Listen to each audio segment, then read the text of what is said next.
A vivid imagination compels the whole body to obey it. If you're open to the possibility of looking things from an imaginative, creative perspective, if you're willing to think of things in a more positive way, your body's going to follow along eventually. It really is. Okay, word association. Failure is not an option. We've all heard that, yeah. I wouldn't put it up there if that was the answer, though, right? Okay, actually, failure is necessary for success. Does anybody remember how they learned how to walk? Yeah, did you fall? Yeah, what would have happened if you fell and stayed there? Right? You'd still be there, probably. No, you know what? Learning is experiential. The more experiences we have, the more we learn.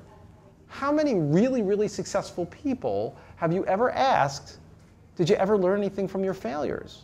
Oh, hell yeah. I spent a magical hour on the phone with the man who developed the laparoscopic lap band surgery, the stomach surgery for bariatric surgery, just the other day. And he said he has a box full of prototypes. He said if he were ever to write a book about the development of the lap band, it would be the device that never should have happened. He learned more from those mistakes than he ever would have had he just come up with the idea. Okay? He never gave up. He used his mistakes. He reframed them. Success is the intelligent use of mistakes, written by somebody named Unknown. Very wise person, this Unknown. Okay, see, in the Betterness system, I use magic. You see, mistakes accomplish growth if, and only if, changed. If you're willing to look at your mistake as a learning opportunity and do it differently, you absolutely will grow. I don't know how that happened. So how are you going to do magic? You're going to need a wand. And the wand comes in the form of two questions. The first question is projective. What can I do right now? You're in the middle of making one of these magics, one of these mistakes.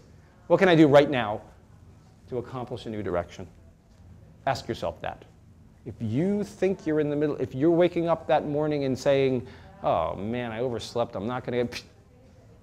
What can I do right now? What can I think right now? What can I say to myself right now to accomplish a new direction? Hey, I've got a new goal. I'm going to exercise 4 days this week. Bam. Bam. It's your life. You're in charge. You can make the decisions. Why not? What accomplishes new direction? And the reflective question you ask yourself about is, if you're in the middle of something, if you're, let's say, I love the holiday season with my clients because they'll start to talk to me about how badly the holiday season went, and I'll say, well, what about now differs?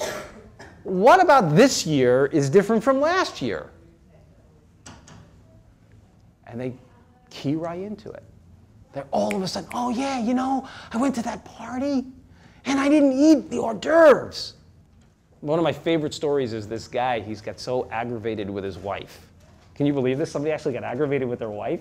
I didn't even know this happened. Anyway, this guy got aggravated with his wife because his wife was naturally thin. Did you ever meet any of these people who are naturally thin? They don't exist, by the way. There's no such thing. They just have different behaviors. They tend to not need to get on a scale because they are so body aware that they feel when they gain 10 pounds. And they immediately start a weight loss strategy that you don't even know about, but they do. And his wife, who was naturally thin, when she goes to a party, she doesn't usually get into the hors d'oeuvres. And one time he asked her about it. They got an invitation for a party.